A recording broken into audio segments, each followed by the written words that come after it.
Hello and welcome to the Film Whisperers, where two film nerds talk all things movies with a contemporary lens on Bent TV. My name is Saj. And my name is Matthew. We've been having an interesting discussion, women in film, and we've spoken about great performances, we've spoken about terrible performances, and now it's time for us to do the WTF. Yeah.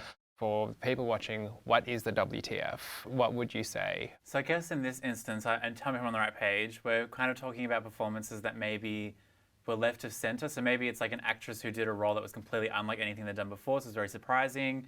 It could be a role that was just very shocking, like you watched it and it was like, whoa, this is just very confronting to watch or shocking to watch. It's like WTF. Yeah, exactly. That's kind of, is that fair, like assessment? Yeah.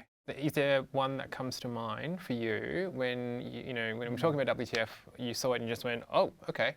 I reckon like Tilda Swinton, who many obviously would be familiar with, is like almost the queen of those films because her films are so diverse. Like she just is such a chameleon in terms of acting. Like she'll just do these completely disparate roles and really do them quite well. But an example in particular that I wanted to bring up was Suspiria, which was a remake actually of like an Italian horror movie. And I think it came out in like 2016 or so, a few years ago. And the reason why it was a WTF film is because, and I don't think this is a spoiler, hopefully it's not, but if you haven't seen it, Tilda Swinton actually plays 3 characters in the movie. So it's set at like this ballet school, I think in like Berlin, and the main character she plays is like the teacher at the school or the headmaster or whatever. But the 2 other characters she plays, one is like a psychiatrist, a male psychiatrist, and one is like one of the witches who like lives down below the building and kind of looks quite grotesque. And when I watched the film, I loved it. Like I thought it was such a brilliantly made film. Like it's beautiful to look at, but it's also really unnerving, really scary. It's just, I love it. But I didn't know until after the movie was over and I looked up online that she had actually played all those roles. Like I thought she was just playing one character.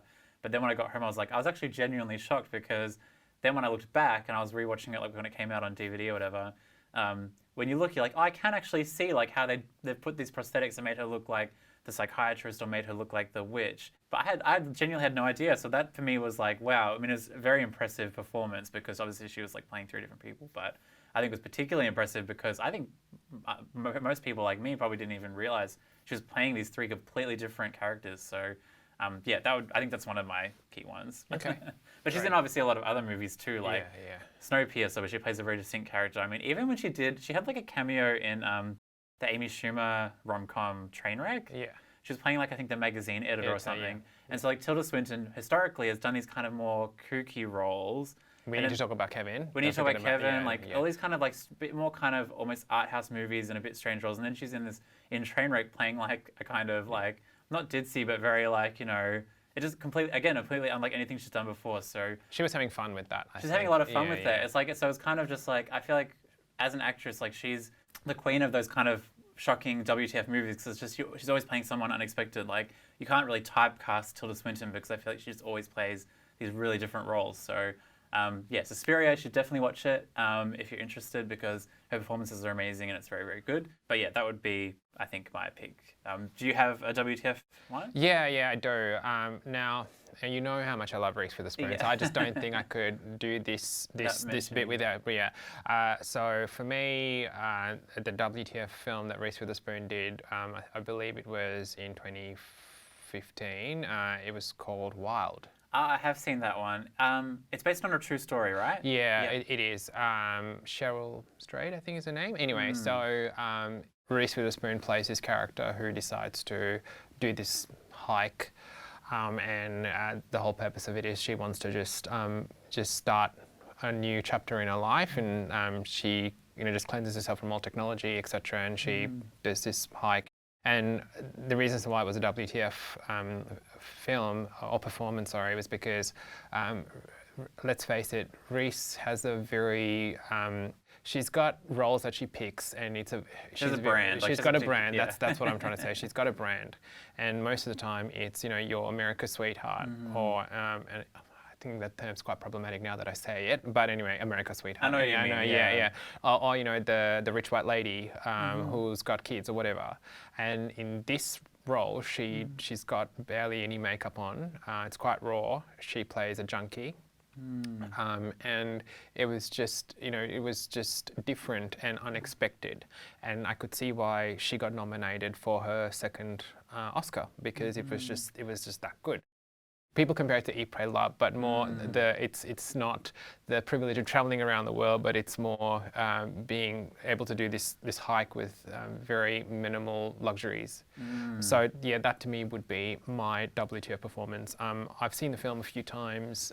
Some people find it quite difficult to watch because there are some quite a few graphic moments in it, and there's also some really sad moments in it because it also explores the relationship that she has with her mum, and played by Laura Dern. Oh yeah, you're right. I forgot about that. But yeah, so that's going to be my WTF, and if you get the chance to watch Wild, yeah, please just give it a go because it's really good. That's something about that. Like I think I don't know if it's common, but there are some actors who they're kind of they're not typecast, but yeah, they have a brand and they kind of tend to fit into particular roles, but then maybe when that not grows stale, but they want to reinvent themselves as an actor, they'll do something that's completely left of field, like that no one would be expecting, like Wild. And actually, I mean, I assume on the basis of that, obviously it was an acclaimed role, that actually probably helped, then with her acting going forward, because then people were like, oh wait, Reese is look at her, she's doing something really different. Yeah,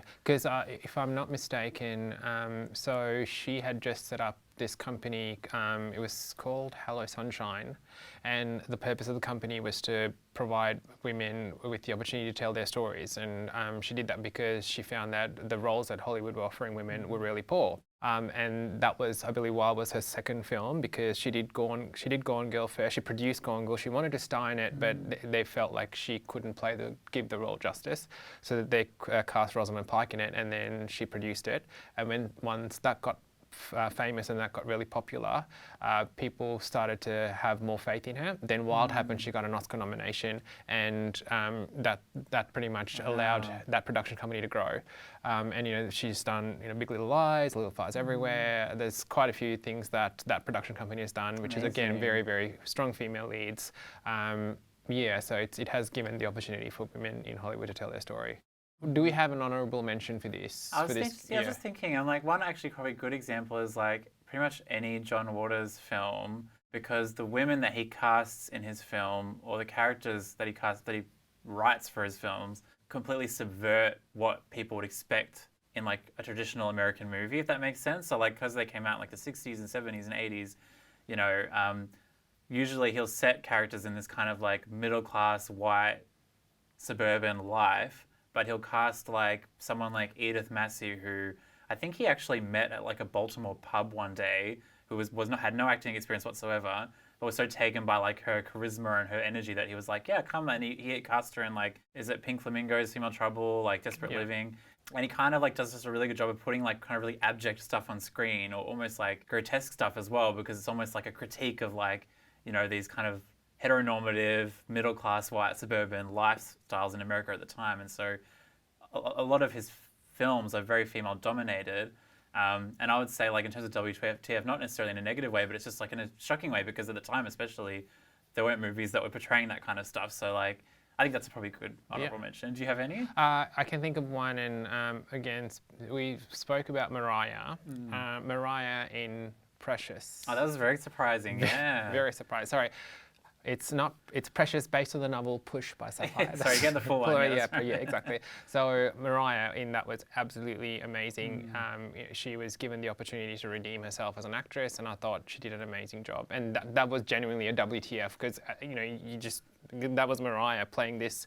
What was she, a case officer? That's right. Yeah. A social worker. Yeah. Social worker. That's right. Yeah. And it was that was really good, and I'm really surprised that she did not get a Best Supporting Actress nomination, because that film got a lot of accolades, but and so did Gabrielle Sidibe and Monique. But I think that Mariah should have been one of the actresses that should have. But hopefully, the praise that she got for that, even if it wasn't via awards, was validating, because obviously, Glitter was such a mess. That hopefully, kind of coming back into trying some acting, and it actually paying off with Precious. Yes. Hopefully, helped her out as well. Kind of feel a bit more oh, I can do this. I can do this. Yeah, it's exactly. the right kind of role. Yeah. So thanks for chatting with me about WTF movies, and thanks for joining us to talk all things film, and particularly about performances by actresses.